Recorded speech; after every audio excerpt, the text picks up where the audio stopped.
Oh. What up, my dude? Hey, buddy, how you doing? Good. Good. Okay. Well, Tom, you know how we have to start every pod now. No, that's the thing. Yeah. Are you trying? Or is it not?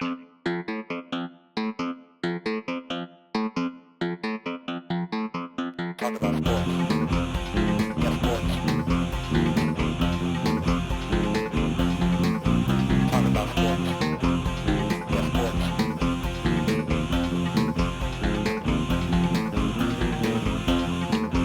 Talk about sports.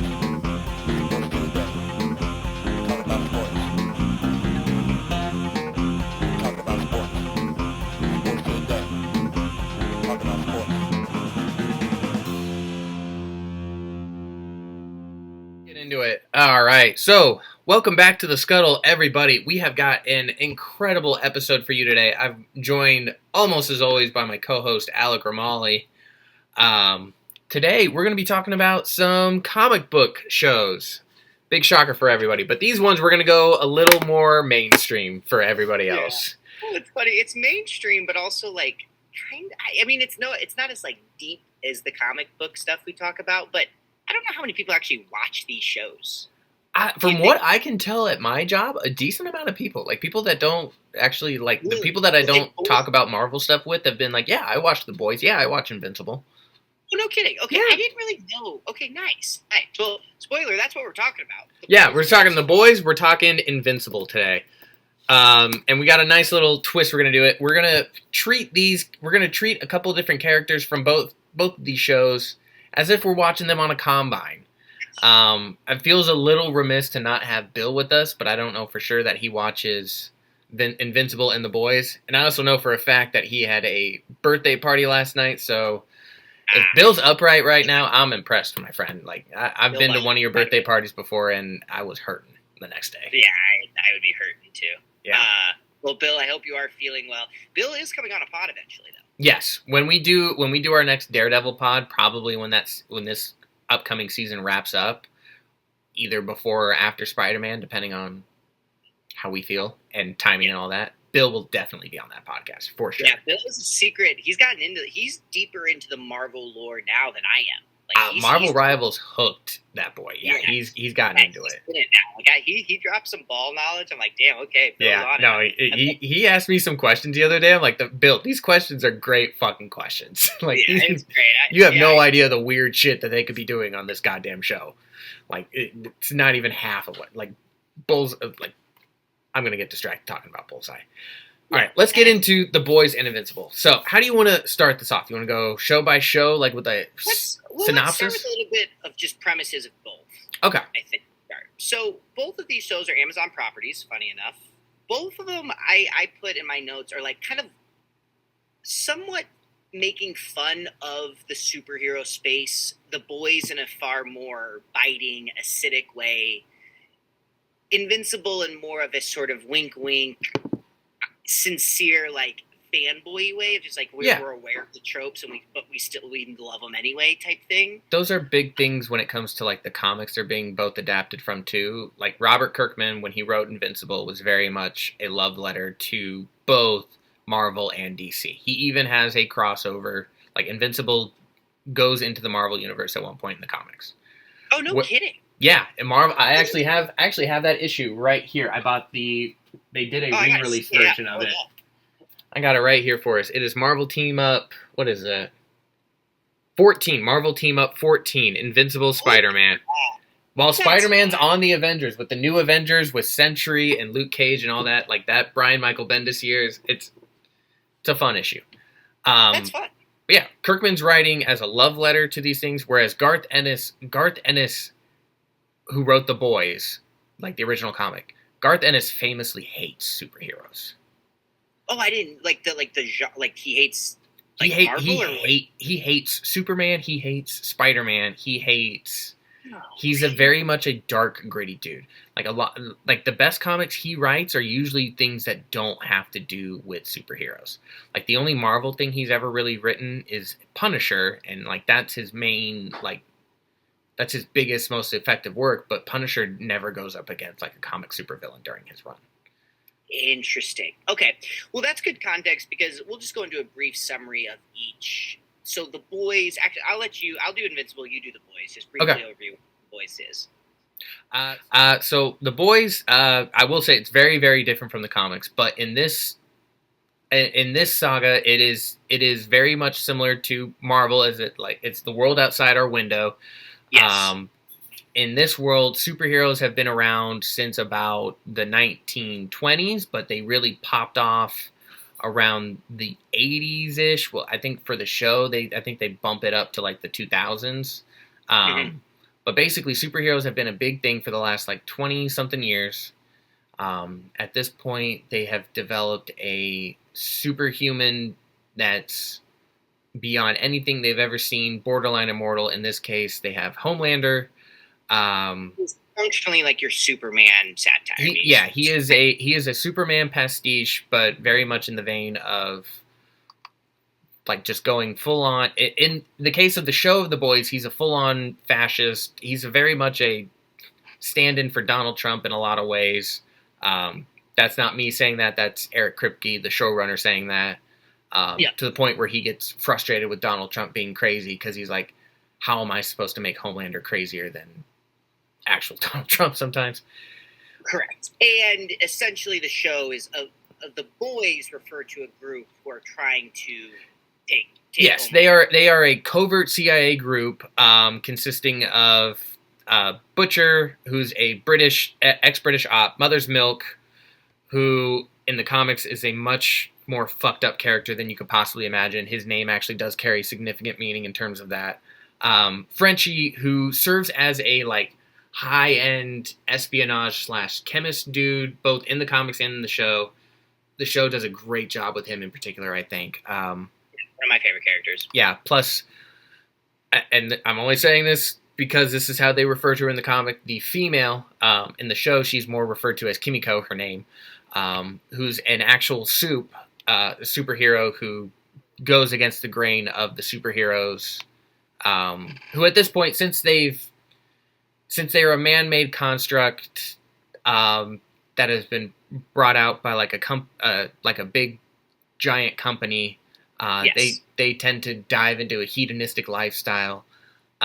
In particular, in the comics, the point that really sums this up, Homelander has sex with a superhero that I will mention later, and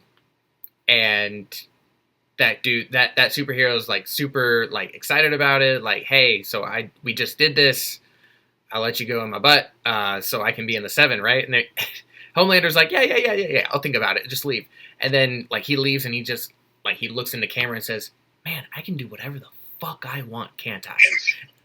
And that's just kind of how all the superheroes act. And because Homelander's the strongest, he really can do whatever the fuck he wants. Correct. So the show follows them trying. There's a backstory among Butcher, but more or less the boys, covert ops team, trying to kill Superman. Yeah, trying to basically work as a check on these superheroes because the CIA is even like, hey, you know, this company might be giving us a bunch of tax dollars and whatnot, but people are dying. People are dying. There's a lot of themes, you know, like it's the company superheroes can be mass produced, so there's a lot of like late capitalism summaries. They do a lot of really good pop culture, I think, satire as well. Which is something that like has really translated well to the show. Like they've done like that because that was big in the comics too. Like they would have a bunch like they have the Spider-Man pastiche, the dude that shoots webs out of his butt. Yes, he's drawn in The Boys to look like Tobey Maguire. Oh no, shit! That's yeah. See, so the show's very self-aware, very biting, pretty cynical. Like not, it's funny in like kind of a dark. It's a very dark way because you know these guys can bend steel and stuff, and imagine if that dude punches a very soft, fleshy human body. Yeah, it's very. You're gonna make a mess. There's a big splash it's of them. It's a really good interpretation of laser beams, like laser vision, which and a lot of times feels like a pretty like whatever power, and then you actually see every time Homelander uses his laser vision, it's like, oh, that's frightening. It's a very frightening power to have, especially it's really it's truly terrifying. Like there's so like it's gotten to the point now. Like I've really enjoyed in season 5. Like I'm constantly thinking like, Jesus Christ, is he just gonna laser this dude in front of everybody? Like, I know, that's the build up they've gotten to this point in season 5 of the show. Like, you never know when Homelander's just gonna be ripping off laser beams, it's great. and you know exactly what they do. So that's The Boys, and then let's start with. So we had a few different topics. We will get to the Combine, but before we get to all of that, just some like stray thoughts overall on the shows. I'll start on. Let's go. Should we start with our favorite moments in The Boys or Invincible? What do you think? Let's start with The Boys, because Okay. So The Boys has some great moments. So I think the thing that I think if I were to do like, oh, what is The Boys about? An episode that really stuck out to me was they have a literal superhero orgy. So like Tom said, there was this hedonistic like lifestyle that these soups here live because they are fundamentally like the chosen ones of society. And the show is not how should I say shy about revealing what sexual mischievousness these folks can get up to. One scene in particular involves someone shrinking down to a very, very person who has a shrinking power, shrinks down very small. A la Ant-Man. What was that? A la Ant-Man. Yeah, a la Ant-Man, exactly. Everyone has like an Ant-Man type power. He's crawling into a man's urethra and just kind of playing around in there. Yeah. He accidentally sneezes. That triggers his power to like go to normal size, blowing up while inside a dick. Yep, and so that was like I think that happened fairly early on. Might have been season 2. It's season 3. Yeah. And that's what I was like. I mean, I liked the show, but I just respected it. I just really respect it's just like kind of a wild idea. They do a lot of things like that, and that's kind of the tone of the show. Of like, it has this sort of Watchmen idea of like what actual superpowers would look like and it takes a far more like the same dude that like blows up a dude's dick in season 3. I'm pretty sure in like the opening of season 2 they show a party of like a bunch of superheroes, and he shrinks down again because apparently that's the thing, and goes up into a dude's butthole and tickles it that way and doesn't sneeze apparently, and like it goes from that, and like if I remember right, he jumps from like out of that butthole into like a dude's or to a girl's vagina or something. Like it's a lot going on. They use their powers in very creative ways. There's a pastor. There's a super hard conservative pastor who can stretch his body like Mr. Fantastic, and he stretches exactly what you think he stretches. He makes his dick look like Alec Ramali's real quick, and then he just takes care of a lady. But I think I just appreciate it because I feel like when you're in the superhero game like we are, you definitely like had these thoughts like no, you can't not have like it's kind of fun to see a show be like this is like it's just like it's just even the 2005 Fantastic Four movie had a woman saying like once she realizes that like Mr. Fantastic can stretch and stuff, she's like, I'm taking him the fuck home. She's like, him. Yeah, I know that other dude can light on fire and he's super hot, but he can stretch all of his body however he wants. Yeah, no, I'm picking him. Superhero, they've done a really good job, and that's like the show's funny. It doesn't take itself like too seriously, and like it goes into directions that I don't think you see a lot of like it does feel like even something like Deadpool, which is obviously super irreverent, doesn't get for that like this edgy, this graphic. No, not even the Fox ones.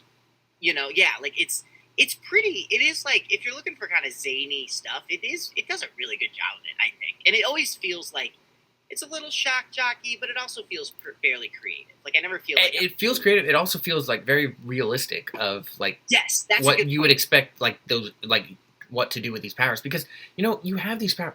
So the thing about comics is like you see these snippets of these people's lives. Like if you got those powers though, you have to have them for 24 hours, 7 days of the week. 100%. You're doing everything with those powers. Everything. And whatever way that you can like figure out like your powers, like you can figure out that it takes you half a second to poop or whatever, like you're gonna find a way to utilize that. Yeah, exactly. Whatever weird gross shit there is, it really leans into that. It does. It is fun, and like again, I feel like if you're deep into the someone like my dad watches The Boys, and I think he just kind of enjoys it for like just more like the graphic and the violence and all My that. dad But, likes like, the lines of it. He loves like the writing. 'Cause the writing is very good on the show, and the The writing's insults and good, all of too. that are very good. But like Yes. he's always like, do they have to show all the sex stuff? I'm like, Yeah, I mean, it's a lot. But again, it's a fun show. Something you had in here, the Homelander versus Daredevil spoof, I thought, for your God, favorite. yes. Oh my God. So This is good stuff. at one point in the show, Homelander is interviewing new people for the This is Seven. The Seven is the main like superhero group of the show. They are a Justice League pastiche. They have a speedster. They have an Aquaman ripoff. They have a Batman ripoff. They have two different Green Lantern ripoffs. One of them being Starlight, main character on the show, and they have a Wonder Woman. At Yes. one point, they're recruiting new people, and they have a dude that's like super blind, but he's got super good senses. And he One can of my dodge favorites. whatever. And Homelander's interviewing him, and it seems like it's going really well. And Homelander's like, you know what? This might be a good idea and whatnot. He's like, oh, real quick. I have a question, though. What if someone does this, and he takes his super strength and slaps the dude in the ears with his super hearing and everything, and he's just immediately collapses, starts screaming, and he has a brain hemorrhage. He's like, yeah, that's what I thought. That's what I thought would happen. Ripples it. It's great. Just stuff. immediately destroys the dude. Oh, Yeah, it's so there's just like that's like it was that's a really great moment that because really is kind of all you got to do with Daredevil. Just like quick boop and Yeah, I mean, it's funny because the show, like, sometimes when you watch these like superhero shows, like you do feel like certain things are like off limits, you know, and like that. Yeah. I remember when that happened, it was like I no, laughed. that's like I was yeah, shocked. because like you would think that in the comic, and you don't even think that like Kingpin would do that. You'd be like, he knows Daredevil's blind. He knows, but he would never do that. Homelander, without a minute's hesitation, is like, you can't see it and you can just hear. What if I just? Oh, okay, we're done. We're done. Which, like, again, like, is part of what makes like Homelander cool and the show cool. It's like these sorts of like you know, like any sort of like fantasy novel or anything, you have to suspend certain things to enjoy it. And Right. The Boys very much is like, well, we're not going to suspend. It's very much it. The main writer, Eric Kripke, is very much coming off as a dude that's thought like, you know, if I was Lex Luthor, I would just carry kryptonite like all the time. Like, Right. Why do you not just have kryptonite on you all the time? Like, It's a lot of that vein of thinking. Like, why don't they just do this? No, Yeah. Okay, dude, fuck off. You're annoying and weird, but it's really funny to see it enacted on screen sometimes, especially. That's what's funny. It's like, you know, like we're both like in the game, so like in like real life, that sort of like thought would be irritating if someone said it. But when you watch it on a TV show, it's kind of funny. You know, it works really well. Another good one, and this happened in the most recent episode, so kind of spoilers for some people. But in the most recent episode, they had a Supernatural reunion with Jensen Ackles as Soldier Boy, who I will get into, because Soldier Boy in the comics is very different.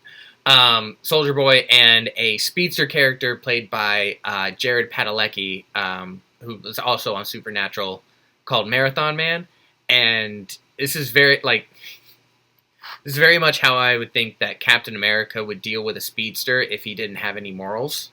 Because what he does is he just constantly takes people and puts them in between him and the speedster, so the speedster has to run through the person. Thus exploding. Which it instantly explodes the person, which in the scene is played by a bunch of very, very funny comedians who keep blowing up. Great. It's really good. Kumail Nanjiani in particular, and that whole part of that episode is incredible. Just a shout out to one of my favorite gimmicks of actors playing themselves. Never gets old to me. I will always ride or die for it. Yeah, especially Seth Rogen being a producer on this show, putting himself in it. Yeah.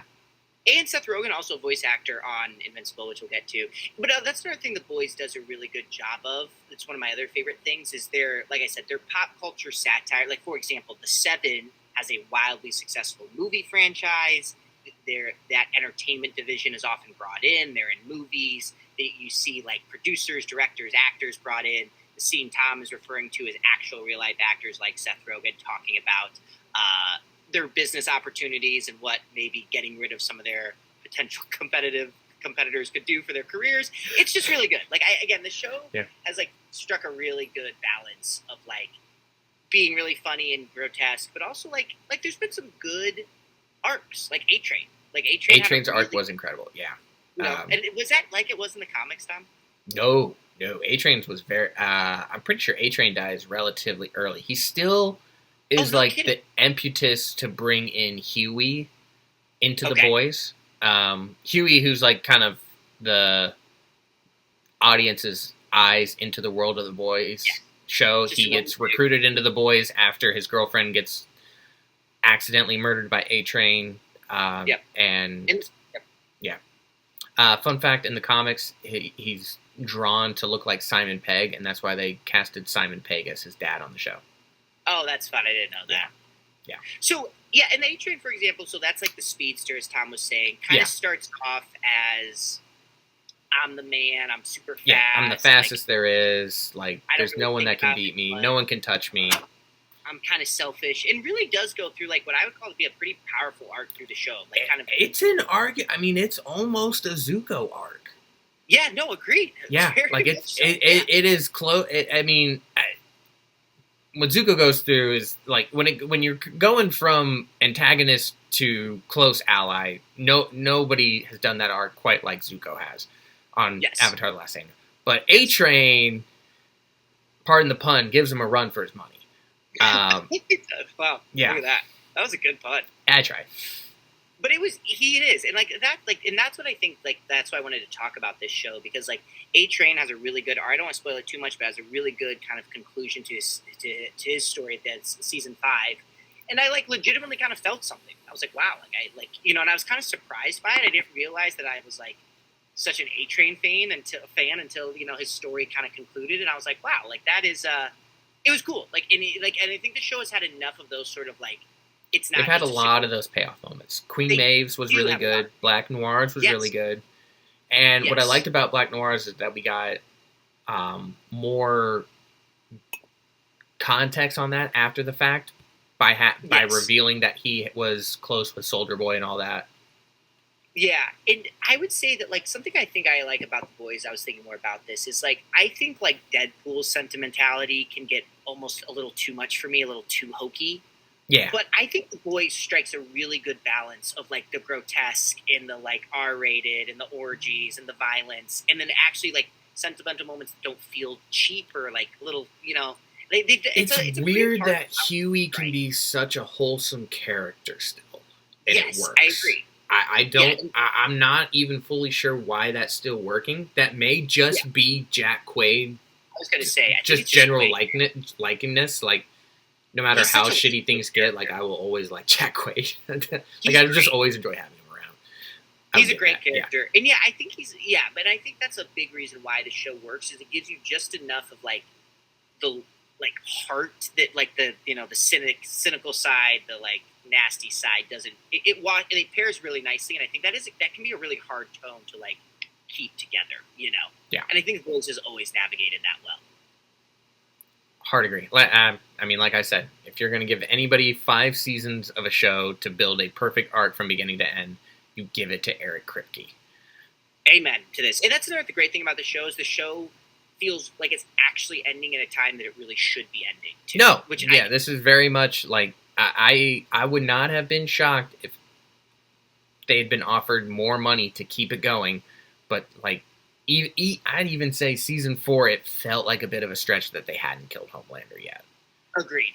I think this is And I coming think at a really I think they handled that season 4 very well to set it up like as a whole of like they're going to get as close as they possibly can, fall Yes. a little short, and then like he's going, and then that, and narratively that makes it make more sense for him to go fully batshit crazy like he has this season.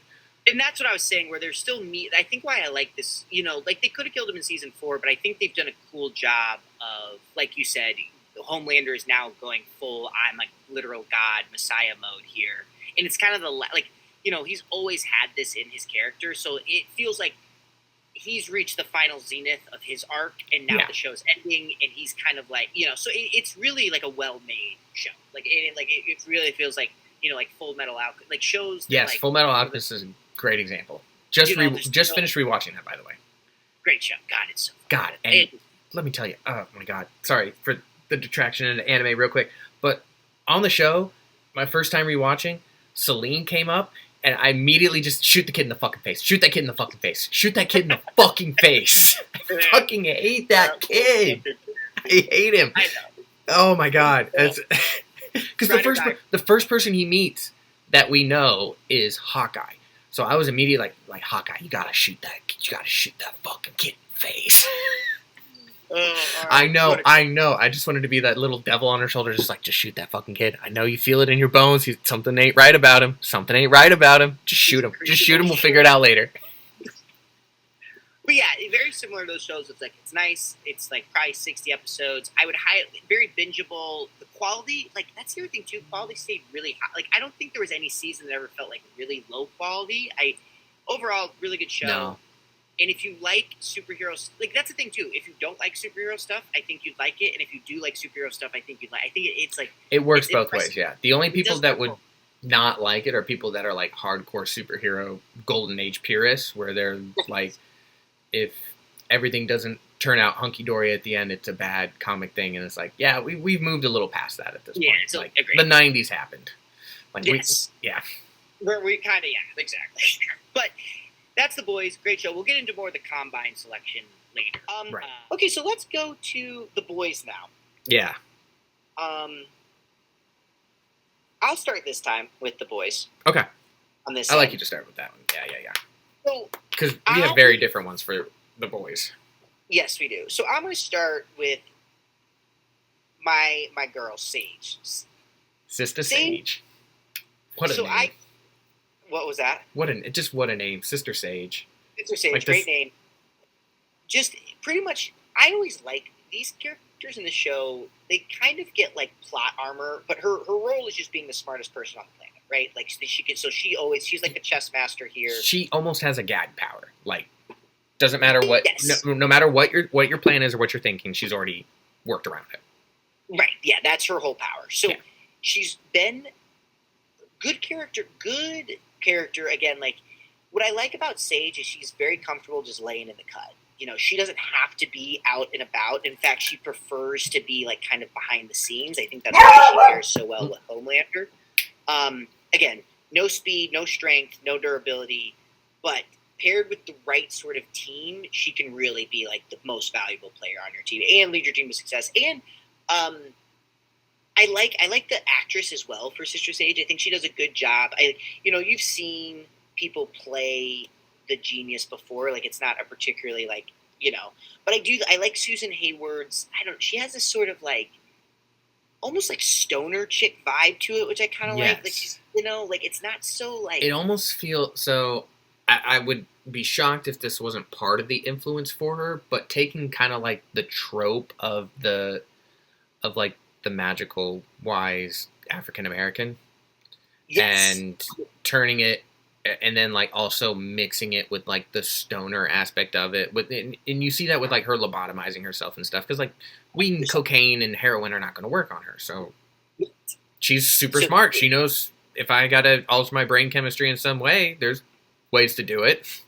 Yes. Yeah. And I do appreciate that aspect to her character a lot. And again, I just like this interpretation of being the smartest person in the room. It's not as sometimes you'll have they'll go the super they'll do the Jesse Eisenberg and Lex Luthor, the really frenetic. I don't like that usually as much. I prefer this strikes me more like Ex Machina with Oscar Isaac, where it's I'm more where I'm just chill. This is more of what I see smart people as, to be honest. That's especially in particular in the latest episode, where her whole motivation is she just wants to be left alone and read. That's every super smart person at the end of the day, that's all they really want to do. Yeah, they just want to sit and read, and I agree. There's just I like this one. You didn't watch the Aliens TV show on FX, but they had another genius character who felt a lot more like the Jesse Eisenberg, and I've just found that to be the frenetic, doing weird stuff. I've never been as big a fan of, so I like her interpretation of it more. And again, I think really good. I wouldn't be hateful if you put a first round pick on her. I don't think I would put a first round pick on her, but if you could get her in the second or third round, that's good value. Yeah, that's really good value in the second or third round. She'd be a good late first round pick, I'd say. Yeah, if you look at and especially if you were planning on going for a smart leader first, and someone already takes, a Reed Richards type, and you're she's a great backup to something like that. Agreed. Great backup to that. And again, like you said, or if you think there's a lot of value for like your super athletic, powerful people in rounds 2, and you're like, you got to pair her with someone powerful, and you got to pair her with someone who, again, I don't think she wants to be the leader, so you have to keep that in mind if you're building out a roster. But great. Or at least someone who's comfortable being the figurehead. Yes, well said. Great point. Figurehead is the right word. Yeah, she'd be good with Thor, because Thor would also be like, yeah, she just like, hey, you're gonna tell me what to do? Great, tell me where to throw the hammer. I like that. I like that helps. I agree. And you're not gonna turn into a snake and try to freak me out? Perfect. So much better than my brother. Amen. Okay, so that's Sister Sage for me. That's Sister Sage, yeah. I'm gonna go into our main villain for the boys, Homelander. Got to. Now I've got some thoughts on Homelander. Homelander in the comics is portrayed, and I guess he kind of is portrayed in the show like this as well, as kind of like at the first kind of benevolent, or at least trying to be a good person, and then slowly devolves into the hedonistic psychopath that we all love to hate. Yep. I feel like the show kind of fast forwards that a little bit, and a big difference is that in the comics, this isn't a spoiler that'll affect anybody because this can't happen anymore. We find out that Black Noir is actually a clone of Homelander, and a lot of the horrible shit that Homelander had done, including raping Butcher's wife, blowing up a plane full of kids, that was all Black Noir dressed up as Homelander. Kind of wild, yeah. Which is it's just a weird thing, and I'm really glad that the show was not doing that and going for just a much more streamlined type of villain. But Homelander, at the end of the day, he's still a super strong type of character, and the show really pumps him up. He's not as strong as, any of the characters on, like, Invincible. No. But he's a menace. He's a threat. And as a Superman pastiche, he is not as strong as Faster Superman in any way, shape, or form, but it is confirmed that his heat vision is at least comparable to Superman's. Which is that's a big deal. It's a big deal. Yeah. Very nice. It's a good one to have. And he uses it effectively. Yes. Uses it to great effect. And I'm saying all of this to say that the original comics Homelander would have been absolutely fucking bodied by Peter Parker in every given scenario. Really? Oh, yeah. Spider-Man was definitely stronger than comics Homelander. Comics Homelander is probably about as strong as, like, movies Captain America. Oh, whoa. Okay. Which... Damn. They did. Here's the thing. Captain America's pulling his punches. If Captain America really wanted to cave a dude's chest in, he could cave a dude's fucking chest in. Oh, yeah. Yep. Especially in the movies. I mean, he's pulling a helicopter one-handed. Like, he can knock a dude's head off with no effort. And Spider-Man, we know, is constantly holding back. They do the whole like Marvel thing and how they've like nerfed certain people, like the Hulk is a good example. Like they've kind of nerfed. It's tough. Like the nerd, like it is, and this is what I think. Like I like about like the boys is because they didn't have to. Like they don't feel like. I just feel like the Hulk got done so dirty in Marvel movies in terms of his power set, and it's like, but they kind of have to do it. I think I don't know. Like, what do you think about like that? When it comes to like the Marvel, they moved everybody closer together. They like ramped up Captain America and kind of like Black Widow and Hawkeye too, to an extent, to pull them kind of closer to like their ultimate counterparts, and then pulled like Thor and Hulk down a little bit to get them to get everybody around Iron Man level, I would say. And whether that's a consequence of that being the first movie that took off or what, but like it does kind of suck as a whole, because now we have a thing that I don't know that the thing that we have right now would actually work up against the Hulk, because he seems kind of nerfed too, just like everybody else that's been going on. So I know. It lends itself to future problems. It does. I agree with that. And this is kind of like, but it is interesting to hear about Homelander. But in this, what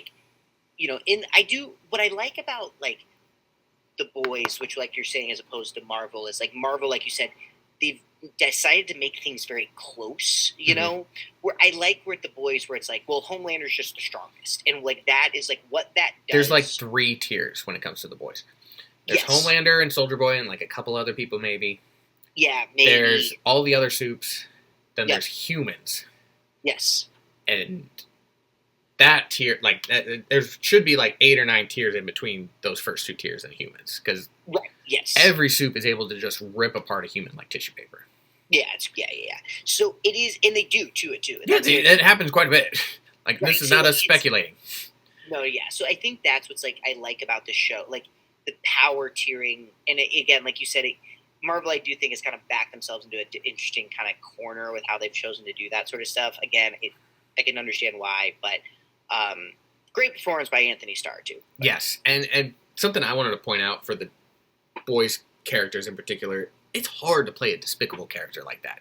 Anthony Yes. Starr is actually a very lovely man. yeah, He's a super good dude. Yeah, you're right, and like Joffrey Baratheon, that voice, he's like he kind of stopped acting. He's like, Yeah, "This is Domhnall pretty Gleeson good." stopped for a long time. I think he just did a movie recently. Like, Did he finally. really? Good I for think him. he I know- did good for him, and I love that for him. I love that he still enjoys it, and we'll come back to it. But like, he was so successful at his role that he got like actual death threats and shit from strangers Yeah. on the internet because I know they that's the hated thing. Joffrey so much, and People hate. that's what he's supposed to do. He's supposed to make you hate Joffrey, and I hate Homelander a lot. And I do That's- too. I mean, yeah. he does great work, and he's continued to kind of find ways to make him more despicable, more pathetic, more desperate. even Like, when he's we really been get able to, like his build off backstory, his I don't wonderful- feel bad for him. I Like, know, yeah. and it's like it's giving you an understanding of why he is the way he is, but in no way are you like, okay, I like you now. You know, Yeah. it's more. It's yeah. I mean, again, I don't know what you do with a Homelander on your team. You gotta be really careful with him. I don't really Yeah. know. So his big issue there, I put into like that. I think I put that at like a 2 or a 1 or something, because Or a his big 1. issue is that he's got all the mental illnesses. He's got all. yeah, He's got seriously, it's all a of them. wrap. Every single one. And when you're raised as a kid and you get thrown into a furnace like every other day to just see like what the highest temperature is you can take, yeah, you're gonna have some issues. You're gonna come out a little fucked up. You're gonna come out just a little fucked up. But he's great performer. Love him to death. Yeah. Good plays. Anthony Don't see Starr, thank you for bringing this incredible villain to life. Like, it's Amen. any story I think is always really defined by the villain, and Anthony Starr has really done a great job with this. Agreed with that, and I do think that and this is we said this already. Him and Butcher we haven't said enough about Carl Urban. Does a great job as Billy the Butcher, and they're just good juxtapositions of one another, and they're how they've kind of touched in and out, and it's good. They have a nice Their path is like crisscrossed a lot, Yes, it really has. It's especially in the first 2 to 3 seasons, I guess. Maybe not so much the third. Well, I guess the third season, Butcher does get really dark. he does. Yeah. Yeah, and to a point where, and even Homelander is kind of almost seen in a good light at one point, because I think that's when we get a lot of his backstory. So Yeah. you do at times think that Butcher is worse than Homelander. There's only one good character on this show, and I think in my opinion, well, I guess there's 2. I guess I'll say 2. And one of them is the guy that you're about to talk about right now. Our dude, Frenchie. Dude, I love Frenchie. So Frenchie, man, so Frenchie, for those who don't know, he's probably had would you say the best arc on the show? Yes, I would say the best arc on the show without a doubt, and that's why he's just now becoming one of the good characters on the show. Yes, he's been kind of this despicable character for a really long time. And for good reason. I mean, he's a CIA, he's a chemist, Yeah. so he poisons a lot of people and shit like that, and Was a drug addict. he was a drug addict to cope with the fact that he was, killing a bunch of people and stuff. He's probably got the most understandable arc of anybody on the show. Yeah, and he kind of just starts off as sort of this just kind of this little rogue agent, just kind of a little creature of the night, just kind of just doing whatever, and Not all that different than a lot of the soups we see, to be honest. Yeah, truly, yeah, that's true. And he's really gone on this journey. He enters in a relationship with Kimiko, and he kind of finds his soul along the way, and is now really trying to it's a lot of I'm always a sucker for this plot line of I've done some bad stuff in my past, and can I ever really atone for it? What does atonement even look like for someone like that? He wrestles with that really sincerely, and is still kind of wrestling with it. And he's just powerful. Like he can build bombs. He's building the vaccine to like he's just like a really useful. He knows a lot of shit. You know. Yeah, I mean, in the comics, he's the only dude without powers. Oh, MM. MM has powers. In the MM comics? was not born a soup, though. His mom was born a soup, and his name is very important. Is this gonna come in the like? No. Okay. Okay. If they were gonna do it, they would have done it by now. Okay. Mother's Milk's mother is a soup. Her power is to have to produce basically steroid breast milk. No shit. And that's how MM has powers. Because he's a grown ass man that still breastfeeds. No fucking way. Are you serious? Dead fucking serious. Wow. I'm glad you cut that out. Holy shit. And to make things worse, Oh god. Mother's Milk's mom does not have normal ass boobs. What? They're like 30 feet long pythons for some reason. I don't understand. I don't know why. Garth Ennis has got something very, very fucking wrong with him. And I hope he gets the help he needs or already has. Holy shit. Okay. It's I can't fucked. It's... dude, I'm telling you, the comic of The Boys is way more fucked than the show. The show is pretty fucked. Really, like, tuned it down. That's crazy. Yeah, no, it's just bad. Like, that was one of the things that I, like... I had to, like, look up a comic panel to make sure that what I was reading was correct. Jesus, dude. That's kind of... Yeah, that feels a little like... Yeah, and we learn about it because Huey walks in at the wrong time. And he's... Oh, my God. Okay. Well, I didn't know that about MM. Yeah. But I will say, like... So does that just make MM really strong, then? He's just, like, super strong. In the show, they just make him, like, peak human conditioning, basically. So he essentially, like, comics version of Captain America. Gotcha. Okay. But yeah, like I said, Frenchie's been... I also just like his accent. I don't understand. He does a very good job with that French accent. Is he actually French? Do I you know? think Yeah. so. I think he's actually French. Okay, he does a great job. I really like it. And I think it's good French representation. They always get represented as little wussies, so it's nice to see like a Yeah, French guy. he's in no way, shape, or form like running. He is not immediately going to surrender to the Germans. He is going. Yes. He is going to blow those Germans the fuck up. Totally.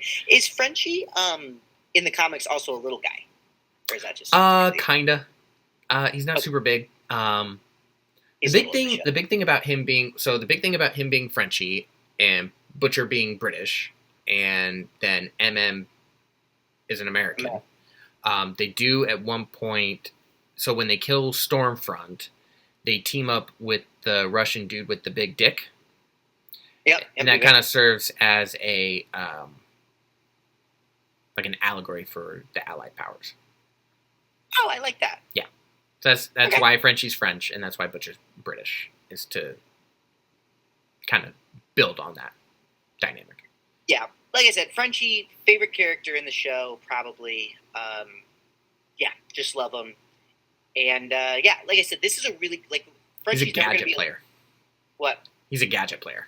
Gadget player. Yes, Tom. So true. He's like, he's going to be popping in wherever. He's kind of like a Taysom Hill type. I could throw him at quarterback. Maybe I throw him at tight end. Fuck me. Maybe one week he gets the RB designation. You Maybe. never know. You never know. He's nice. That's good. You like a gadget guy. Good locker room presence. Can cook. What was it, like two episodes ago? We learned that he's immune to mind control because of all the drugs he's done. That's useful. That's helpful. Yeah. Yeah, like you said, a lot of little fun little things with Frenchie. And he's lived an interesting life. Very Good. interesting. Yeah. Guy's got experience, and that's always something you need on your team. Okay, Tom, I have to hop here, so we're going to have to make this Soldier Boy one a little fast. Okay, I can do that. All right, Soldier so Boy. Soldier Boy, there's... Favorite. I'm not going to touch on his powers too much because he's essentially a Homelander that can't fly. That's all there is to him, really.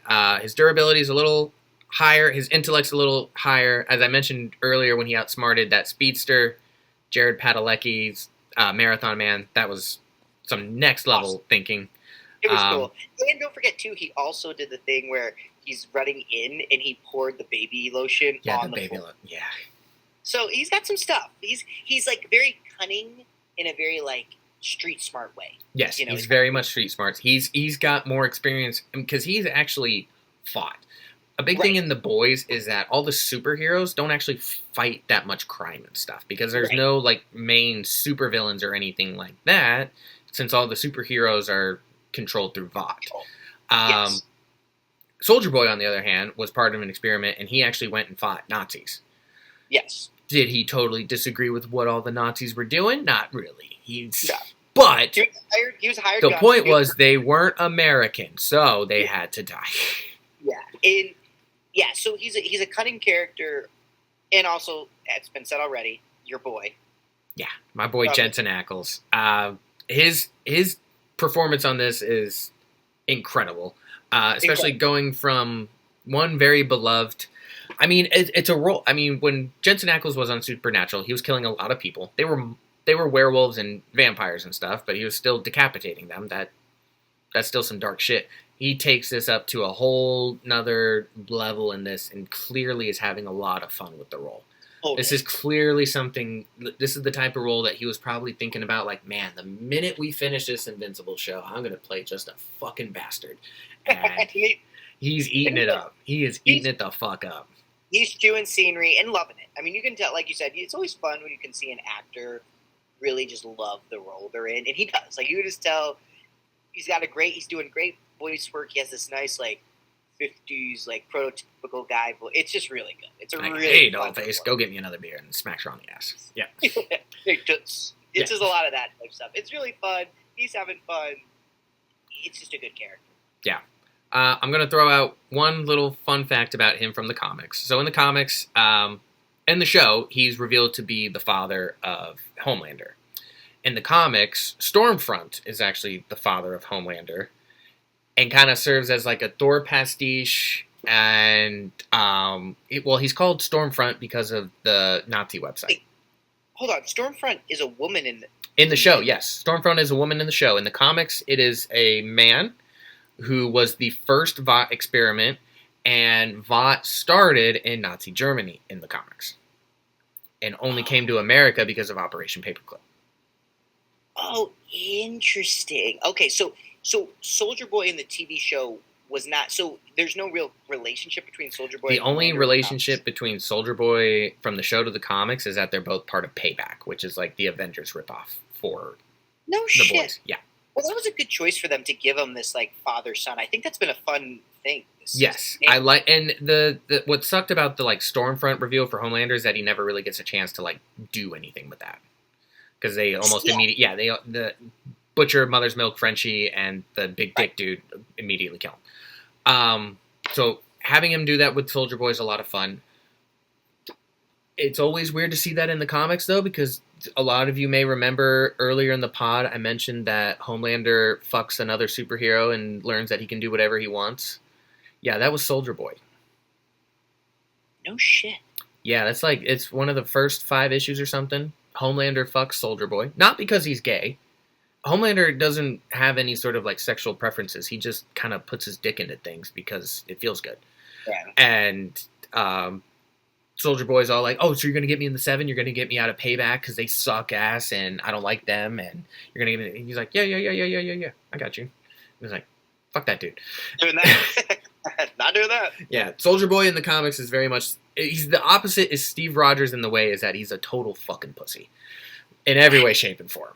And I'm so glad that they went the other direction for Soldier This Boy. was a really good call for the show. Yes, man. this is Eric Kripke being a genius, is to turn that character... Like, if you're going to make fun of Captain America, there really is only 2 ways to do it. You can either make him a coward and a little bitch, Right. and that like all his Or- ideals and whatnot are nonsense, which is exactly what Garth Ennis is going to do because he fucking hates any sort of light in the world. Yeah, I see. And then Eric Kripke Or- decides to go, no, I'm just going to turn him into ultimate Captain America from Mark Miller and turn him into a racist and like a Yes. normal dude from the 30s and 40s, and it works so much better. It works so much fucking better. It's so much funnier. So much funnier. It's so much funnier. It's like, it's also, I think, like very, wow, you're kind of blowing my mind here because it's made the show infinitely more interesting going in this route. This is- I yes, really this is- like, My favorite adaptation from comic to screen that's change things so wildly. And it's so different than Invincible, which is almost a one-to-one recreation, just like slightly moving. It's like so the Invincible one is like an anime adaptation, like JJK, where it's taking like multiple chapters of something and putting them in one episode and like rearranging some things timeline-wise. Whereas The Boys is just like, okay, so what if superheroes were controlled by a company, and just runs with that premise. Interesting. Well, and like I said, like even this last episode, I think it was cool where like there's the relationship between Soldier Boy and Homelander is more complicated. Initially, it was just like Homelander's just looking for a dad.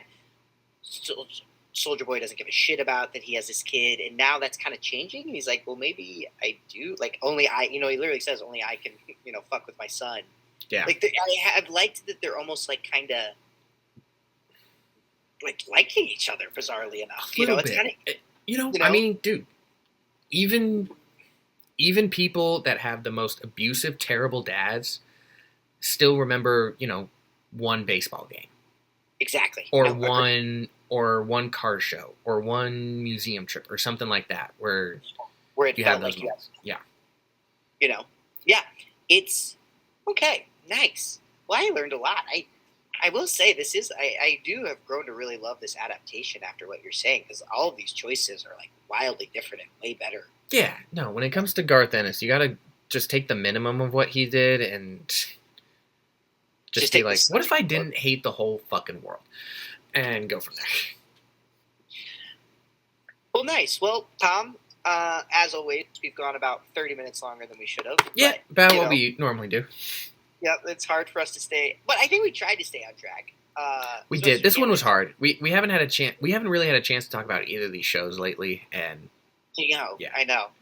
And I still have Great so much show. I could talk about. Yeah, I know. Seriously, I could go, but I will say for that future combine or that future draft, take Tom and I keep these notes. Yeah, so our big picks, I'd say Thrag and Soldier Boy. I'd say those are the two big ones from this. Agreed. Yes, keep those in mind if you're looking to build out. I would just say too, if you're looking for it, keep an eye out for Sister Sage for late round value. Yep, Sister Sage is a great round value. I'd say the same for Machine Head too. Yes. Yep. Yeah. Yep. We got your teams people you can build around, and then people you want to round out with. Well, Tom, as always, love doing this with you. Wouldn't want to do anything else on a Sunday night than talk some nerd stuff with you. Next topic up? Do we know yet? It'll either be like WB Paramount, or we might do the Daredevil episode, depending on when we finally get time to do these things. The point is, it's not the anime episode yet. Cannot wait for that one though. The anime episode will be probably that's our finale.